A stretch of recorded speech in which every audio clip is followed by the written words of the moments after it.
చైత్ర రాసుకుంటుంది, మీకు తెలుసా? చైత్ర అప్పుడే రాసుకుంటుంది. చైత్ర రాసుకుంటున్నావా నాన్న? స్కూల్కి పోతున్నావా? నోట్స్ రాసిచ్చిరా? చెప్పిరా మేడం వాళ్ళు నోట్స్ ఇచ్చిరా మీకు? రాసిచ్చిరు, నేను ఏబిసిడీలు రాసుకున్నా, అయిపోయింది. ఆడుకుంటున్నా. ఏబిసిడీలు రాసుకున్నావా?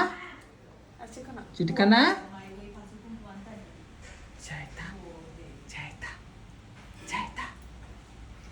ఏంట్రా ఫుల్ కప్పేసుకున్నావు? ఫుల్ వాన వస్తుందా నాన్న? బయట ఫుల్ వర్షం వస్తుంది గాయస్. మీకు వస్తుందా లేదా కూడా కామెంట్ చేయండి. మా సైడ్ ఈరోజు ఏ తారీఖు? 20 తారీఖు ఇలా ఈ వీడియో ఎప్పుడు అప్లోడ్ అవుతుందేమో కానీ మామూలుగా నైట్ నుంచి తుఫాన్ వస్తుంది మాకు. మీకు కూడా అట్లా వస్తే జాగ్రత్తగా ఉండండి. వర్షాలు బాగున్నాయంట. నానా బాయ్ చెప్పు. బాయ్ చెప్పు నాన్న. బాయ్ చెప్పు, బాయ్ చెప్పు, బాయ్ చెప్పు. బాయ్ బాయ్ బాయ్ చెప్పు నాన్న. అమ్ములు బాయ్ చెప్పాలి.